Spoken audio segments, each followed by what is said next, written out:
5:20ಕ್ಕೆ ಅಲ್ಲಿ ಕೆಳಗೆ ಪಾಸ್ ಆಗಿದೆ ಅವತ್ತು. ಆವಾಗ ಒಂದು ರಿಕ್ಷಾ ಎದುರಲ್ಲಿ ಬಂತು, ಆ ರೀತಿ ಹೇಳ್ತಾ ಇದ್ದಾರೆ. ನಿಮ್ಮ ಮಗನ ಈ ಪೊಲೀಸ್ ತನಿಖೆಯಲ್ಲಿ ಕೇಳಿದ್ದಾರೆ ಇವೆಲ್ಲ ವಿಷಯ? ಕೇಳಿದ್ದಾರೆ. ಆ ಹುಡುಗಿಯರ ಬಗ್ಗೆ ಎಲ್ಲ ಇದ್ದದ್ದು ಕೇಳಿದ್ದಾರೆ. ಅದು ಎಂತ ಫ್ರೆಂಡ್ಶಿಪ್ ಲವ್ ಹಾಗೆ ಕೇಳಿದ್ದಾರೆ. ಅದಕ್ಕೆ ನೇರ ಉತ್ತರ ಕೊಟ್ಟಿದ್ದಾರೆ, ಫ್ರೆಂಡ್ಶಿಪ್ ಹೀಗೆ ಅಂತ. ಅದೇ ಇತ್ತಷ್ಟೇ, ಹೊರತು ಬೇರೆ ಏನು ಇರಲಿಲ್ಲ ಅದರಲ್ಲಿ. ಅದನ್ನು ಇವರು ಯಾವ ರೀತಿ ಇವನಿಗೆ ಗೊತ್ತಾಯ್ತು ಅಂತ ನನಗೆ ಗೊತ್ತಿಲ್ಲ. ಅದರ ಬೀಜದ ಎಣ್ಣೆ ಬೆಂಕಿ ಸುಟ್ಟದಕ್ಕೆ ಮಾಡಿದ್ದಾನೆ. ಮತ್ತೆ ಪುನಃ ಅವನನ್ನು ನೀನು ಸ್ಕೂಟಿಯಲ್ಲಿ ಆಚೆ ರೋಡಲ್ಲೇ ಬಾ, ನಾನು ಇಲ್ಲೇ ಹೋಗ್ತೇನೆ ಅಂತೇಳಿ ನಾನು ಅಲ್ಲೇ ಎದುರು ಹೋದೆ. ಅವ ಪುನಃ ತಿರುಗಿ ಬಂದು ಸ್ಕೂಟಿ ಹಿಡ್ಕೊಂಡು ಗೇರುಕಟ್ಟೆಗೆ ಬಂದ. ಅದರಲ್ಲಿ ಸ್ವಲ್ಪ ದುಡ್ಡೆಲ್ಲ ಬಂದಿತ್ತು ಅವನಿಗೆ. ಅದು ಶಾಲೆಗೆ ಬಿಟ್ಟು ಕೊಟ್ಟಿದ್ದಾನೆ. ಆವಾಗ ಶಾಲೆಯಲ್ಲಿ ಏನೋ ಒಂದು ತೆಗೆದಿದ್ದಾರೆ ಅವರು ಅವನಲ್ಲಿ. ಇದು ಸರ್ ಇದೇ ತೋಟಕ್ಕೆ ಬರೋದು. ಇವರು ನೋಡಿರ್ತಾರೆ ಸುಮಂತನ್ನ. ಮೊದಲು ಅಡಿಕೆ ತೆಗೆಯುವಾಗ ಹೆಕ್ಕುವಾಗ ಎಲ್ಲ ಹೀಗೆ ಅಷ್ಟು ಮಾತ್ರ ಬರೋದು. ಅವರು ಬಾಕಿ ದಿವಸ ಬರೋದಿಲ್ಲ. ಅವರು ಅಡಿಕೆ ತೆಗಿಲಿಕ್ಕೆ ಹೋಗ್ತಾ ಇರ್ತಾರೆ. ಅಡಿಕೆ ತೆಗಿಲಿಕ್ಕೆ ಇದ್ದವತ್ತು ಮಾತ್ರ ಬರ್ತಾರೆ. ಇಲ್ಲೊಂದು ಕೆರೆ ಇದೆ, ಅಲ್ಲೊಂದು ಕೆರೆ ಇದೆ. ತುಂಬಾ ವಿಚಿತ್ರ ಅಂದರೆ ಸುಮಂತ್ ಹತ್ಯೆ ಕೇಸಿನಲ್ಲಿ ಅವನ ಮನೆಯಿಂದ ಹೊರಟಾಗ ಒಂದು ಕೆರೆ ಇಲ್ಲ, ಸರಿಸುಮಾರು 3 ಕೆರೆ ಇದೆ ನೋಡಿ. ಇಲ್ಲೊಂದು ಕೆರೆ ಇದೆ ಚಿಕ್ಕದಾಗಿ, ಬಾವಿ. ಇದಾದ ಮೇಲೆ ಇಷ್ಟೇ ದಾರಿ ಇರುವುದು, ಇಷ್ಟೇ ಸಪುರ ಇರುವುದಿಲ್ಲ ನೋಡಿ. ಹಾಗೇನಾದರೂ ಆಗುದಿದ್ರೆ ಅವರ ತಂದೆಯವರು ಹೇಳೋ ಪ್ರಕಾರ ನೀರಿನ ಹೊಂಡ ಇಲ್ಲೂ ಒಂದಿದೆ.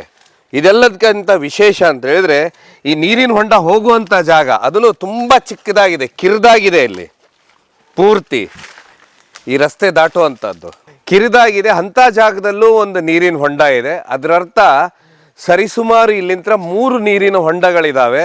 ಅಲ್ಲೇ ಆಗಬೇಕಾದ್ರೆ ಕಾರಣ ಏನು ಅಂತ ಅವರ ತಂದೆಯವರು ಹೇಳೋದು. ಯಾಕಂತ ಹೇಳಿದ್ರೆ ಅವರು ವಿಶೇಷವಾಗಿ ಏನು ದೊಡ್ಡ ಮಗನ ವಿಷಯ ನಡೆದಿದೆ ಆ ವಿಷಯನ ಅವರು ಹೇಳ್ತಾ ಇದ್ದಾರೆ ಕ್ಲಾರಿಫೈ. ಯಾಕಂತ ಹೇಳಿದ್ರೆ ಮಗ ನನ್ನೊಟ್ಟಿಗೆ ಇದ್ದ ಅವತ್ತು ಬೆಳಗ್ಗೆ.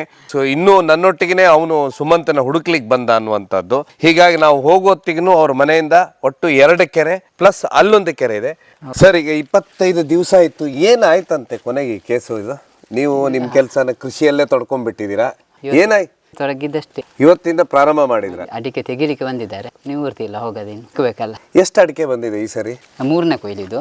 ಟೋಟಲ್ ಲೆಕ್ಕ ಸಿಕ್ಬೇಕಿದ್ರೆ ಇನ್ನು ಸ್ವಲ್ಪ ದಿವಸ, ಇನ್ನೊಂದು ಸಲ ಸ್ವಲ್ಪ ಸಿಗ್ತದೆ, ಆವಾಗ ಮಾತ್ರ ಸಿಗ್ಬೋದಷ್ಟೇ. ಅಲ್ಲ, ಎಷ್ಟು ಬರ್ಬೋದು ಅಂತೀರಾ? ವರ್ಷ ಕಡಿಮೆ ಒಂದು 8 ಕ್ವಿಂಟಲ್ 10 ಕ್ವಿಂಟಲ್ ಒಳಗೆ ಇರ್ಬೋದು ಅಷ್ಟೇ. 10 ಕ್ವಿಂಟಲ್ ಒಳಗೆ. ಎಷ್ಟು ರೇಟ್ ಇದೆ ಈಗ ಅಡಿಕೆಗೆ? ಗೊತ್ತಿಲ್ಲ, ಮೊನ್ನೆಯಿಂದ ನಂತರ ನಾವು ಹೋಗಲೇ ಇಲ್ಲ ಎಲ್ಲಿಗೂ. ಅಲ್ಲ, ಬೆಲೆ ಎಷ್ಟಿರ್ಬೋದು? 430 440 ಇರ್ಬೋದು ಅಷ್ಟೇ. ತುಂಬಾ ಕಡಿಮೆ ಅನ್ಸಲಿಲ್ವಾ ನಿಮಗೆ? ಏನು ಮಾಡೋದು, 10 ಒಳಗೆ ಅಂದರೆ 450 ಕ್ವಿಂಟಲ್ಗೆ 45, 4 ಲಕ್ಷ ಚಿಲ್ಲರೆ ಆಗುತ್ತೆ.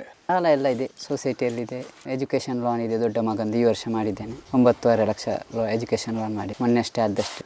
6-7 ಲಕ್ಷ ಕೃಷಿ ಸಾಲ. ಏನು ಮಾಡ್ತಾ ಇದ್ದಾನೆ ದೊಡ್ಡ ಮಗ ಈಗ? ದೊಡ್ಡ ಮಗ ಕಾಲೇಜಿಗೆ ಡಿಗ್ರಿ ಅಂದರೆ ಬಿ ಯಾವುದು? ಇಂಜಿನಿಯರಿಂಗ್. ಅದು ಹೇಗೆ ಅಡ್ಮಿಷನ್ ಮಾಡಿಸಿದ್ರ? ಲೋನ್ ಮಾಡಿ? ಅದು ಫಸ್ಟಿಗೆ ಲೋನ್ ಮಾಡಿ ಡೈರೆಕ್ಟ್ ಅಲ್ಲಿ ಕಾಲೇಜಿಗೆ ಹೋಗ್ತದೆ. ಉಳಿದದ್ದು ಬ್ಯಾಂಕಲ್ಲಿ ಇರ್ತದೆ, ವರ್ಷ ಕಟ್ಟಾಗ್ತದೆ. ಈಗ 25 ದಿವಸ ಆಯಿತು, ಏನು ಬಂತಂತೆ ಕೊನೆ ಈ ವಿಷಯ? ಎಲ್ಲಿವರೆಗೆ ಬಂದಿದೆ? ಗೊತ್ತಿಲ್ಲ, ಎಂಥದ್ದು ವಿಷಯ ಸಿಗ್ತಾ ಇಲ್ಲ ಅಂತ ಹೇಳ್ತಾ ಇದ್ದಾರೆ. ಈಗ 2 ಸುದ್ದಿ ಹರಿದಾಡ್ತಾ ಇದೆ ಮಾಧ್ಯಮಗಳಲ್ಲಿ. ಒಂದು ಕೇರಳದವ್ರು ಬಂದಿರ್ಬೋದು ಅಂತೇಳಿ ಯಾವುದೋ ನಿನ್ನೆ ನಾವು ನೋಡ್ತಾ ಇದ್ವು ಒಂದು ಚಾನಲ್ ಅಲ್ಲಿ. ಇನ್ನೊಂದು ಕಡೆ ಇನ್ನೊಂದು ಸುದ್ದಿ ಹರಡ್ತಾ ಇದೆ, ನಿಮ್ಗೆ ಗೊತ್ತಿರ್ಬೋದು.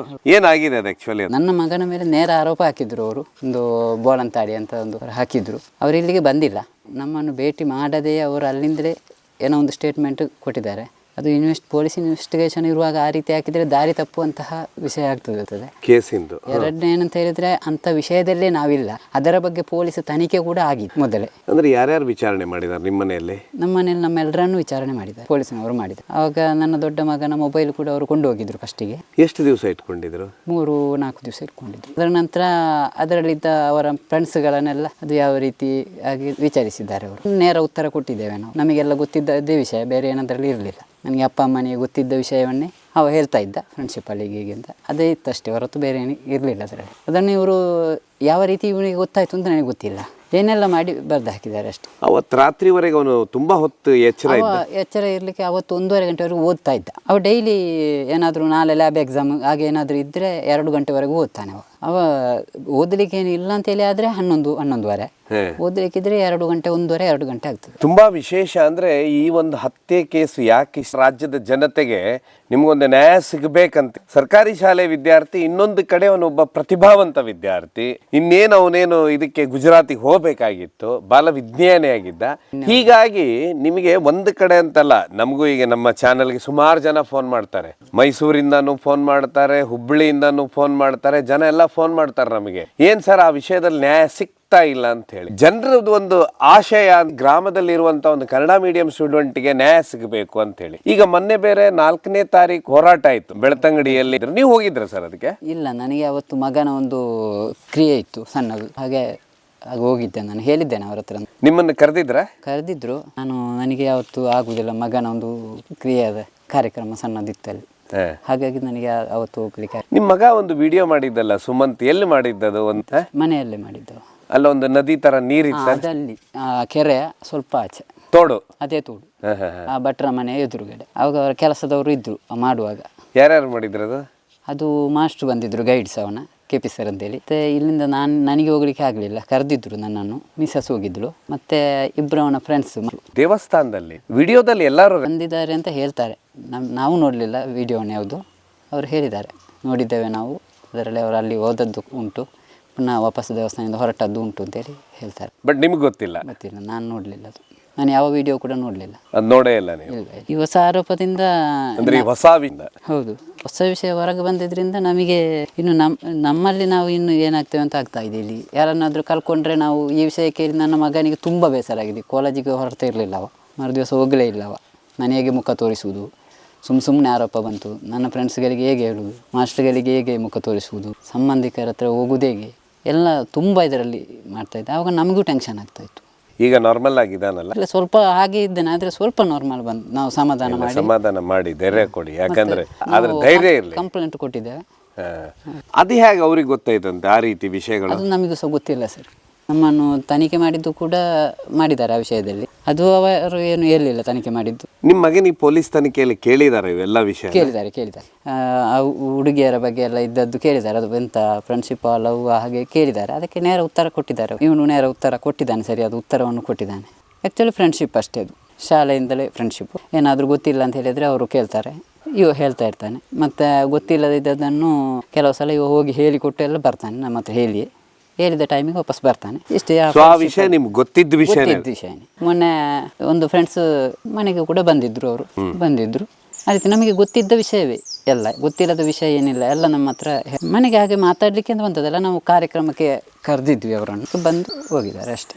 ಎಜುಕೇಷನಲ್ಲಿ ಹೇಗೆ ಸುದರ್ಶನ? ಒಳ್ಳೆ ಹುಷಾರಿದ್ದ. ಇಲ್ಲಿ ಸರ್ಕಾರಿ ಶಾಲೆಯಲ್ಲಿ ಇರುವಾಗಲೇ NMMS ಅಲ್ಲಿ ಬಂದಿತ್ತು, ಪಾಸಾಗಿ ಬಂದಿತ್ತು. ಎಷ್ಟು ಮಾರ್ಕ್ಸ್ ಬಿದ್ದಿತ್ತು? ಅವನು ಅದರಲ್ಲಿ ಒಂದು ಸ್ವಂತ ಎಣ್ಣೆ ತಯಾರಿ ಎಲ್ಲ ಮಾಡಿ ಅದರಲ್ಲಿ ಪ್ರಾಜೆಕ್ಟಲ್ಲಿ ಅದರಲ್ಲಿ ಪಾಸಾಗಿದ್ದ. ಅದರಲ್ಲಿ ಪಾಸಾದ ದುಡ್ಡನ್ನು ನಾವು ಶಾಲೆಗೆ ಅವು ಕೊಟ್ಟಿದ್ದಾನೆ. ಅದು ಇದು ಪುನರ್ಪುಳಿ ಅಂತ ಹೇಳ್ತಾರಲ್ಲ ಸರ್, ಅದರ ಬೀಜದ ಎಣ್ಣೆ ಬೆಂಕಿ ಸುಟ್ಟದಕ್ಕೆಲ್ಲ ಮಾಡಿದ್ದಾನೆ ಅವ. ಅದರಲ್ಲಿ ಸ್ವಲ್ಪ ದುಡ್ಡೆಲ್ಲ ಬಂದಿತ್ತು ಅವನಿಗೆ. ಅದು ಶಾಲೆಗೆ ಬಿಟ್ಟು ಕೊಟ್ಟಿದ್ದಾನೆ. ಆವಾಗ ಶಾಲೆಯಲ್ಲಿ ಏನೋ ಒಂದು ತೆಗೆದಿದ್ದಾರೆ ಅವರು ಅವನ ಲೆಕ್ಕದಲ್ಲಿ. ಡೊನೇಟ್ ಮಾಡಿದ್ದಾನೆ. ಎಣ್ಣೆ ಉಜ್ಜುವಂಥದ್ದು, ಬೆಂಕಿ ಎಲ್ಲ ತಾಗಿದ್ರೆ ಗಾಯಕ್ಕೆ. ಅದು ಪಾಸಾಗಿ ಅದರಲ್ಲಿ ದುಡ್ಡು ಬಂದಿದೆ ಅವನಿಗೆ.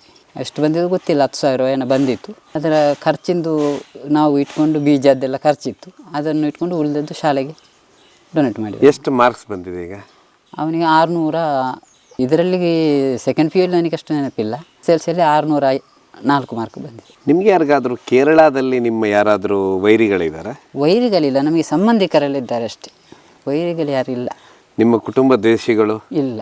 ನಿಮ್ಮ ಮನೆಯದ್ದು ಇಲ್ಲ. ಕೇರಳದಲ್ಲಿ ಮನೆಯಲ್ಲಿ ಒಂದು ಚಿಕ್ಕಪ್ಪ ಇದ್ದಾರೆ, ಅವರಿಗೆ ನನ್ನ ಗೊತ್ತಿರುವ ಆಗಲೇ ಅವರಿಗೆ ಹೋಗುವುದು ಬರುವುದು ಇಲ್ಲ ನಮಗೆ. ಅಂದರೆ ವೈರಿ ಅಲ್ಲ, ಮಾತಾಡ್ತಾರೆ ಸಿಕ್ಕಿದ್ರೆ, ಮನೆಗೆ ಹೋಗೋದು ಬರುವುದಿಲ್ಲ. ಅವರವರಷ್ಟಕ್ಕೆ, ನಾವು ನಮ್ಮಷ್ಟಕ್ಕೆ ಅಷ್ಟೇ. ಯಾಕಂದ್ರೆ ಇಲ್ಲಿ ಸುಮಾರು ಊಹಾಪೋಹಗಳು ಓಡ್ತವೆ. ಯಾರೋ ಒಬ್ರು ಸ್ಕೂಟ್ರಲ್ಲಿ ಬಂದರು, ಅವತ್ತು ರಿಕ್ಷಾಗೆ ಆಕ್ಸಿಡೆಂಟ್ ಆಯಿತು, ತಾಗಿಸ್ಕೊಂಡು ಹೋದ್ರು ಅನ್ನುವಂಥದ್ದು, ಕೇರಳದಿಂದ ಬಂದಿದ್ರು ಅನ್ನುವಂಥದ್ದು. ಅದು ನಿಜಾನ ಸರ್ ಇದೆಲ್ಲ? ಗೊತ್ತಿಲ್ಲ ಸರ್, ನನಗೆ ಹೇಳ್ತಾ ಇದ್ದಾರೆ. ಅವತ್ತು ಬೈಕ್ ಅಂತ ಹೇಳ್ತಾ ಇದ್ದಾರೆ. ಅದೇ ಸಾರಿ ಬೈಕ್ ಬಂದಿತ್ತು 5 ಗಂಟೆಗೆ 5:20ಕ್ಕೆ ಅಲ್ಲಿ ಕೆಳಗೆ ಪಾಸ್ ಆಗಿದೆ ಅವತ್ತು. ಆವಾಗ ಒಂದು ರಿಕ್ಷಾ ಎದುರಲ್ಲಿ ಬಂತು, ಆ ರೀತಿ ಹೇಳ್ತಾ ಇದ್ದಾರೆ. ಆ ರಿಕ್ಷಾಗೆ ತಾಗ್ತ ಅಂತ ಹೇಳ್ತಾ ಇದ್ದಾರೆ? ಹೌದು, ತಾಗಿದೆ ಅಂತ ಹೇಳ್ತಾ ಇದ್ದಾರೆ. ಅದು ಯಾರು ರಿಕ್ಷಾ ಡ್ರೈವರ್ ಗೊತ್ತಾಯ್ತು? ಗೊತ್ತಿಲ್ಲ, ನನಗೆ ಪರಿಚಯ ಇಲ್ಲ. ಅದರ ಬಗ್ಗೆ ಹುಡುಕ್ತಾ ಇದ್ದೇವೆ ಅಂತೇಳಿ ಪೊಲೀಸ್ನವರು ಹೇಳಿದ್ದಾರೆ. ಅದರ ಬಗ್ಗೆ ಗಮನ ಕೊಟ್ಟಿದ್ದೇವೆ, ನಾವು ಅದನ್ನು ಇದು ಮಾಡ್ತಾ ಇದ್ದೇವೆ ಅಂತ ಹೇಳಿದ್ದಾರೆ ಅಷ್ಟೇ. ಆದರೆ ಕೇರಳದಿಂದ ಯಾರೂ ಬಂದಿಲ್ಲ? ಗೊತ್ತಿಲ್ಲ ಸರ್ ನನಗೆ ಅದು. ಆಮೇಲೆ ಇದಾದ ಮೇಲೆ ಇದೇ ರಸ್ತೆಯಲ್ಲಿ ಹೋಗ್ತಾನೆ. ಅದರ ಹೊತ್ತು ಬೆಳಗ್ಗೆ ನಿಮ್ಮ ಮಗ ಎಲ್ಲಿ ಮಲಗಿದ್ದ ಸುದರ್ಶನ? ಅವನು ಒಟ್ಟಿಗೆ ಮಲಗಿದ್ದು, ಒಂದೇ ಬೆಡ್ಡಲ್ಲಿ ಇದ್ರು. ಅವತ್ತು ರಾತ್ರಿ ಯಾರ್ಯಾರು ಎಲ್ಲೆಲ್ಲಿ ಮಲಗಿದ್ರು? ನಾನು ಆಚೆ ಹಾಲಲ್ಲಿದ್ದೆ. ಹಾ ಮತ್ತು ನನ್ನ ಭಾವ ಇದ್ರು ಹೊತ್ತು ಹೆಂಡತಿ ಅಣ್ಣ, ಹಾ ಸೋದರ ಅಲ್ಲ ದೊಡ್ಡಪ್ಪನ, ಆ ರೀತಿ ಅಣ್ಣ. ಹಾಗೆ ನಾವಿಬ್ಬರು ಒಟ್ಟಿಗೆ ಅಲ್ಲಿ ಮಲಗಿದ್ದೆವು. ಇವ ಮಲಗುವುದಕ್ಕಿಂತ ಈಚೆ ರೂಮಲ್ಲಿ ತಾಯಿ ಮತ್ತು ಸಣ್ಣ ಮಗಳು ಮಲಗಿದ್ದಳು. ಯಾವಾಗಲೂ ನಾನು ಅಲ್ಲೇ ಮಲಗುವುದು. ಇವರ ಅಣ್ಣ ತಮ್ಮ ಒಟ್ಟಿಗೆ ಮಲಗಿದ್ರು. ಒಟ್ಟಿಗೆ ಮಲಗುದು. ಆದ್ರೆ ಅಣ್ಣನಿಗೆ ಗೊತ್ತಿಲ್ಲ. ಅಣ್ಣನಿಗೆ ಅವತ್ತು ಮಲಗುವಾಗಲೇ 1:30 ಗಂಟೆ ಆಗಿದೆ. ಬೆಳಿಗ್ಗೆ 6 ಗಂಟೆಗೆ ಏಳಬೇಕು ಅವನಿಗೆ. ಬೆಳಿಗ್ಗೆ ಎಬ್ಬಿಸುವುದು, ಏಳುವುದಿಲ್ಲ. ಮತ್ತೆ ಎಲ್ಲರ ಮಿಟ್ಟು ಮಲಗ್ತಾನೆ. ಮತ್ತೆ ಎಬ್ಬಿಸಿ ಸ್ನಾನಕ್ಕೆ ಕಳಿಸಿ ಕಾಮೆಂಟ್ಸ್ ಹಾಕ್ತಿರ್ತಾರ, ನಾವು ಓದ್ತಿರ್ತೀವಿ ಕೆಳಗೆ. ಇಷ್ಟೊತ್ತಿಗೆ ಅವತ್ತು ಅವನು ಅಲ್ಲಿ ಸುಮಂತ್ ಇದಾಯ್ತಲ್ಲ, ಅವನು ಅವತ್ತು ಇರ್ಲಿಲ್ವಾ ನಿಮ್ಮೊಟ್ಟಿಗೆ? ಯಾವತ್ತು ಸುಮಂತನ ಇದು ನಡೆದ ದಿವಸ ನಿಮ್ಮೊಟ್ಟಿಗೆ ಅವನು ಇರ್ಲಿಲ್ವಾ? ದೊಡ್ಡ ಮಗನ ದೊಡ್ಡ ಮಗ ಅಂದ್ರೆ ಮನೆಯಿಂದನೇ ನಾವು ಇಬ್ಬರು ಫಸ್ಟಿಗೆ ಇಲ್ಲೇ ಓಡಿದ್ದು. ಎದ್ದು ಫಸ್ಟಿಗೆ ನಾವು ಎದ್ದ ಕೂಡಲೇ ಇವಳಿಗೆ ಫೋನ್ ಬಂತು ಮನ್ವಿತ್ ಎಂಬ ಫ್ರೆಂಡ್ಸಿನಿಂದ. ಸುಮಂತ್ ಏನು ಬರಲಿಲ್ಲ ಅಂಥೇಳಿ 7 ಗಂಟೆಗೆ 6:45 7 ಫೋನ್ ಮಾಡಿದ. ಆವಾಗ ಇವಳು ಹೋಗಿದ್ದಾನಲ್ಲ ಅಂತೇಳಿ ಬೊಬ್ಬೆ ಹಾಕಿದಳು. ದೇವಸ್ಥಾನಕ್ಕೆ ಮುಟ್ಟಲಿಲ್ಲ ಅಂತ ಅವ ಹೇಳಿದೆ ಅಂತೇಳಿ. ಸೊ ಇವಳು ಬೊಬ್ಬೆಗೆ ನಾನಿದ್ದೆ.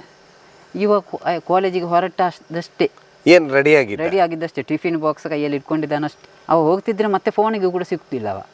ಮತ್ತು ಫೋನ್ ಸ್ವಿಚ್ ಆಫ್ ಮಾಡ್ತಾನೆ, ಸಂಜೆ ಮಾಡ್ತಾನೆ ಅವ. ಹಾಗೆ ಅಷ್ಟಾಗುವಾಗ ನಾನು ಹಿಂದಿನ ಬಾಗಿಲಿನಲ್ಲಿ ಎದ್ದು ಹೊರಟು ಓಡಿದೆ. ನೀರು ಕೂಡ ಮುಖಕ್ಕೆ ಹಾಕಲಿಲ್ಲ ನಾನು. ನನ್ನ ಒಟ್ಟಿಗೆ ಅವಾಗ ಎದುರಿನ ಬಾಗಿಲಲ್ಲಿ ಬಂದ. ಹಾಗೆ ನಾವು ಇಬ್ಬರು ಓಡಿಕೊಂಡು ಹೋಗಿ ಅವನ ಅಲ್ಲಿ ಸೈಕಲ್ ಇಡುವಲ್ಲಿವರೆಗೆ ಹೋದೆವು.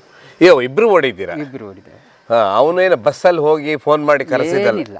ಅದೆಲ್ಲ ಊಹಾಪೋಹಗಳು ಹೊರತು ಇದು ನಡೆದಂಥ ಸತ್ಯ ಘಟನೆಯನ್ನು ನಾನೀಗ ಹೇಳ್ತಾ ಇರುವಂಥದ್ದು. ಇದನ್ನು ನೋಡಿದವರು ಇದ್ದಾರೆ, ಅಲ್ಲಿ ಇದ್ದದ್ದನ್ನು ನೋಡಿದವರು ಇದ್ದಾರೆ, ಹುಡುಕಿದ್ದನ್ನು ನೋಡಿದವರು ಇದ್ದಾರೆ, ಎಲ್ಲ ಇದ್ದಾರೆ. ಮತ್ತು ಪುನಃ ಅವನನ್ನು ನೀನು ಸ್ಕೂಟಿಯಲ್ಲಿ ಆಚೆ ರೋಡಲ್ಲೇ ಬಾ, ನಾನು ಇಲ್ಲೇ ಹೋಗ್ತೇನೆ ಅಂತೇಳಿ ನಾನು ಅಲ್ಲೇ ಎದುರು ಹೋದೆ. ಅವ ಪುನಃ ತಿರುಗಿ ಬಂದು ಸ್ಕೂಟಿ ಹಿಡ್ಕೊಂಡು ಗೇರುಕಟ್ಟೆಗೆ ಬಂದ. ಸೊ ಒಂದು ಕಡೆ ಒಂದು ದಿಕ್ಕಲ್ಲಿ ಅವನು ಹುಡುಕಿದ. ಒಮ್ಮೆ ಅಲ್ಲಿವರೆಗೆ ಬಂದ. ಪುನಃ ನಾನೇ ಕಳಿಸಿದ್ದ ಅವನನ್ನು, ನೀನು ಆ ರೋಡಲ್ಲಿ ಬಾ ಮಾರ ಅಂತೇಳಿ ಅಲ್ಲೇ ಕಳಿಸಿದೆ. ನಾನು ಈ ರೋಡಲ್ಲಿ ಗೇರುಗಟ್ಟೆವರೆಗೆ ಓಡಿಕೊಂಡು ಹೋದೆ. ಗೇರುಗಟ್ಟೆಯಿಂದ ಪುನಃ ಸ್ಕೂಟಿಯಲ್ಲಿ ಅಲ್ಲೇ ಬಂದು ಅಲ್ಲೇ ಸ್ಕೂಟಿ ನಿಲ್ಲಿಸಿದ್ದ. ಅಲ್ಲಿಂದ ಹುಡುಕಲಿಕ್ಕೆ ಪ್ರಾರಂಭ ಮಾಡಿದ್ದ ಅವನು ಕೂಡ. ಸರ್, ಇಲ್ಲಿ ಅವತ್ತು ಸುಮಂತು ಇದು ಹಾಕಿದ್ನ ಕ್ಯಾಪ್ ಟೈಪ್ ಏನಾದ್ರು? ಅದೇ ಕ್ಯಾಪ್ ಟೈಪ್. ಯಾವ್ದು ಹೇಳಿ? ಶರ್ಟ್ ಕ್ಯಾಪ್ ಮಂಕಿ ಟೈಪ್ ಬರ್ತದಲ್ಲ, ತಲೆ ಕವರ್ ಆಗಿತ್ತು. ಕವರ್ ಮಾಡಿದ್ದಾನಂತ ಗೊತ್ತಿಲ್ಲ ಸರ್. ಅವ ಒಮ್ಮೊಮ್ಮೆ ಕವರ್ ಮಾಡುದಿಲ್ಲ, ಅದ್ರ ಬೆಳಗ್ಗೆ ಚಳಿ ಇರುತ್ತೆ, ಆದ ಕಾರಣ ಮಾಡಿದ್ದಾನು ಅಂತ ಹೇಳಿ. ಹೀಗಾಗಿ ರಕ್ತ ಬಿದ್ದಿಲ್ಲ ಜಾಸ್ತಿ ಕಡೆ, ಅದ್ರೊಳಗೆ ಸೋರಿರ್ಬೋದು ಅನ್ನುವಂಥ ಸುಮಾರು ಜನ ಹೇಳ್ತಾರೆ. ನಿಮ್ಗೇನು ಅನ್ಸುತ್ತೆ? ಒಂದು ಲೆಕ್ಕದಲ್ಲಿ ಅದರಲ್ಲಿ ಇರ್ಲಿಕ್ಕೂ ಸಾಕು.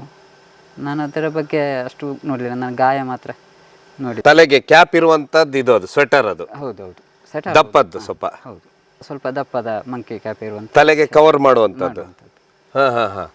ಅದು ಅದರಿಂದ ರಕ್ತ ಜಾಸ್ತಿ ಬಿದ್ದಿಲ್ಲ, ಹನಿ ಹನಿಯಾಗೆ ಬಿದ್ದಿದೆ ಅಂತಾರೆ. ಗೊತ್ತಿಲ್ಲ ಸರ್ ನನಗೆ ಅದರ ಬಗ್ಗೆ. ನಾನು ನೋಡಿದ್ದು ಮಾತ್ರ, ಯಾವ ರೀತಿ ಇದಾಗಿದೆ ಅಂತ ಹೇಳುವಂಥದ್ದು ಸ್ಪಷ್ಟತೆ ನನಗಿಲ್ಲ.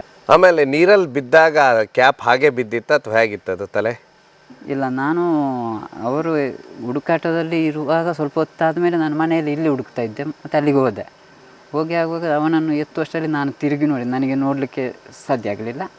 ನಾನು ಈಚೆ ತಿರುಗಿ ನೋಡಿದೆ, ಮತ್ತು ಕ್ಯಾಪ್ ಇರಲಿಲ್ಲ ತಲೆಗೆ. ನಾನು ನೋಡುವಾಗ ಗಾಯ ಮಾತ್ರ.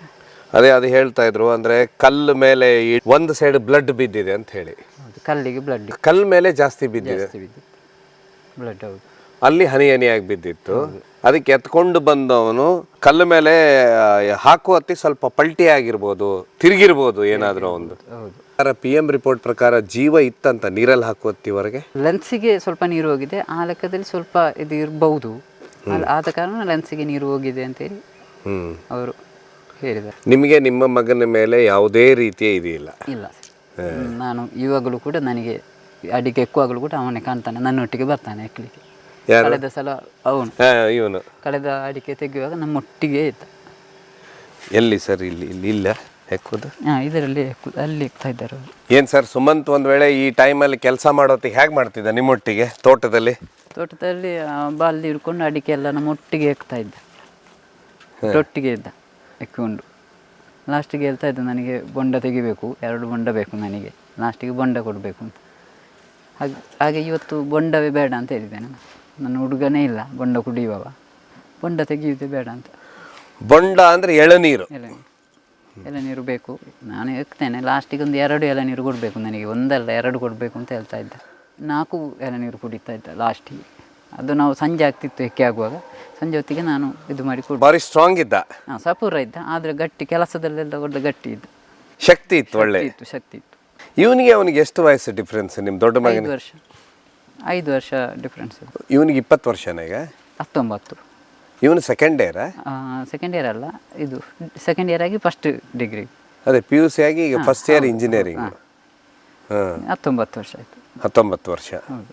ಹ್ಞೂ. ಅವನಿಗೆ 14 ಕಳೆದು ಇದು 15 ನಡೆಯುವಂಥದ್ದು, ಭರ್ತಿ ಆಗಲಿಲ್ಲ ಮೊನ್ನೆಯಿಂದ, ಜುಲೈ 24ರಿಂದ. ಜುಲೈ 25ಕ್ಕೆ ಅವ ಹುಟ್ಟಿದ್ದು. ಇಲ್ಲೇ ಎಲ್ಲ ನಿಮ್ಮೊಟ್ಟಿಗೆ ಕೆಲಸ ಮಾಡ್ತಾ ಇದ್ದ. ಮಿತ್ಪೋಪರ್ ಐತೆ ಒಂದು ನಿಮಿಷ ಅಂತಲೇ. ಇದು ಸರ್ ಇದೇ ತೋಟಕ್ಕೆ ಬರೋದು. ಇವರು ನೋಡಿರ್ತಾರೆ ಸುಮಂತನ್ನ. ಮೊದಲು ಅಡಿಕೆ ತೆಗೆಯುವಾಗ ಹೆಕ್ಕುವಾಗ ಎಲ್ಲ ಹೀಗೆ ಅಷ್ಟು ಮಾತ್ರ ಬರೋದು. ಅವರು ಬಾಕಿ ದಿವಸ ಬರೋದಿಲ್ಲ. ಅವರು ಅಡಿಕೆ ತೆಗಿಲಿಕ್ಕೆ ಹೋಗ್ತಾ ಇರ್ತಾರೆ. ಅಡಿಕೆ ತೆಗಿಲಿಕ್ಕೆ ಇದ್ದವತ್ತು ಮಾತ್ರ ಬರ್ತಾರೆ. ಹಾಂ. ಸೊ ಈಗ ಈ ನಿಮ್ಮ ಅಡಿಕೆ ತೆಗೆಯುವಂಥ ಕೆಲಸ ಅವನು ಇದರೊಳಗೆ ನಿಮ್ಗೆ ಹೆಲ್ಪ್ ಮಾಡ್ತಾ ಇದ್ದ ಮಾಡ್ತಾ ಇದ್ದ ಸಿಕ್ಕಾಪಟ್ಟೆ. ಹಾಂ.